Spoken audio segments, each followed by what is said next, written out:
This channel isn't about chasing trends, it's not about predicting the next piece of technology, it's about understanding the forces quietly reshaping work, wealth, business, and opportunity, because once you understand the direction the world is moving, you stop preparing for yesterday and you start building for tomorrow.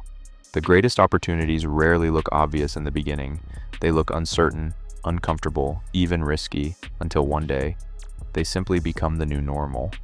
The people who thrive in the next decade won't necessarily be the strongest, or the smartest, or the luckiest.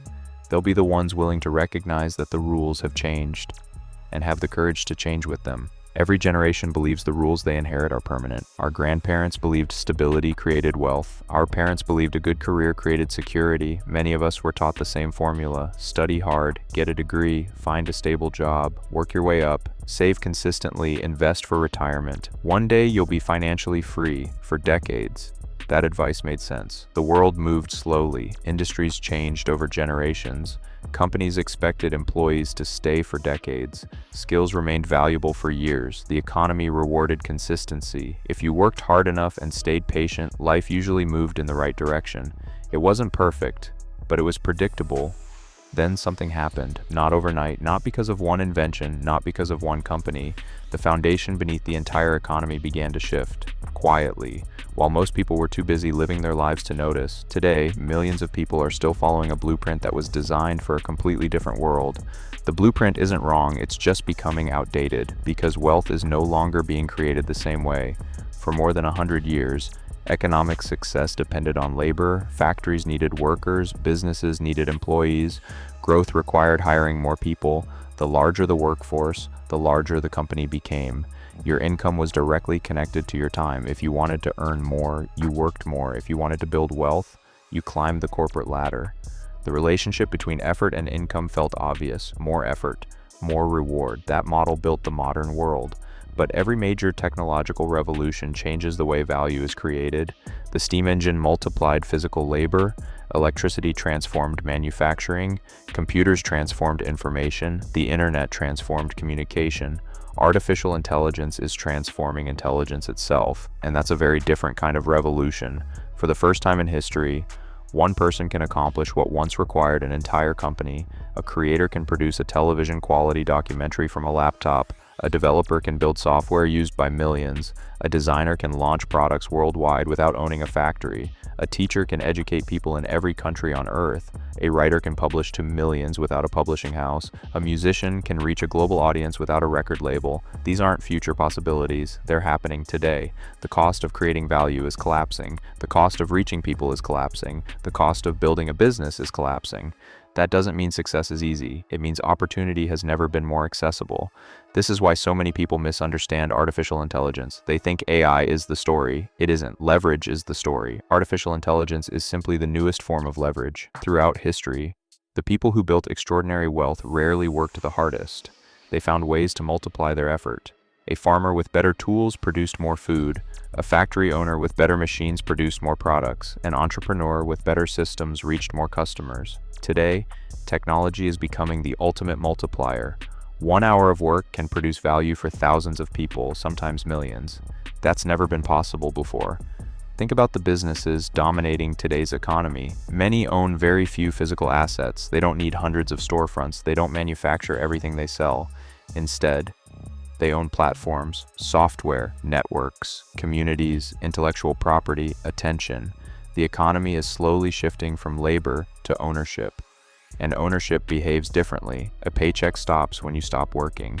An asset can continue creating value while you sleep. A YouTube video, software, a digital course, a newsletter, an audience, a book, a mobile app. These are assets. They continue working long after the original effort has been made. That's why the wealthiest people increasingly focus on building systems instead of simply building careers. None of this means jobs disappear. Doctors will always matter, teachers will always matter, engineers will always matter. Human creativity, human judgment, human relationships, those things aren't going away, but the way they're expressed is changing. The internet connected people. Artificial intelligence is amplifying people. The individuals who learn to combine creativity with technology will have opportunities previous generations could never imagine, not because they're smarter, but because they're using better tools. History has always rewarded people who recognize new tools before everyone else. the printing press, electricity, the automobile, the personal computer, the internet. What makes this moment different from every technological revolution before it is speed. The Industrial Revolution took decades to reshape society. Electricity spread over generations. The internet transformed the world over nearly 30 years. Artificial intelligence is evolving in months. Every few weeks, another model becomes more capable, another task becomes automated, another barrier disappears. The pace of change is accelerating, and history tells us something important about moments like these.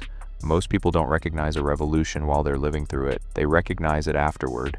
Today, it's obvious that the internet changed everything, but in the mid-1990s, that wasn't obvious at all. Many people believed the internet was a novelty, a place for hobbyists, a passing trend. Few imagined it would become the foundation of commerce, entertainment, education, and communication. Imagine telling someone in 1998 that one day people would order groceries from their phones, watch movies without DVDs, build million-dollar businesses from their bedrooms, or make a living by creating videos online. It would have sounded ridiculous. Not because it was impossible, but because the future almost always sounds unrealistic before it arrives. The same thing happened with electricity. Factories were slow to adopt it. Business owners questioned whether the investment was worth it. Some continued using steam-powered systems for years because they were familiar. Eventually, those businesses disappeared. Not because they were poorly managed, but because they failed to adapt to a new reality.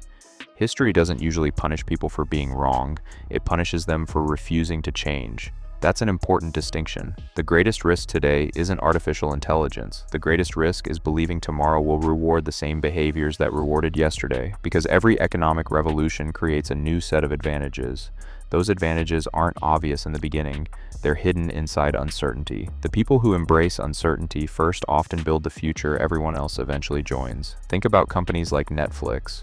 When streaming first appeared, many believed people would always rent physical movies. Blockbuster had thousands of stores. Netflix was mailing DVDs. At the time, Blockbuster looked like the safer bet. Today, Blockbuster exists as a lesson in what happens when successful companies underestimate changing behavior. Or consider photography. Kodak invented one of the first digital cameras. Ironically, they were afraid it would hurt their film business. They protected the past instead of investing in the future. The technology they hesitated to embrace ultimately reshaped their entire industry. The lesson isn't about Kodak, it's about human nature. We become attached to the systems that made us successful, and because of that, we often resist the very changes that could create our next opportunity. Artificial intelligence is creating that same moment today. Some people see it as a threat, others see it as leverage. The technology is the same. The interpretation is different, and interpretation influences action. One person asks, how do I protect what I have? Another asks, what can I build that wasn't possible before? Those two questions lead to completely different futures. Welcome to the new wealth.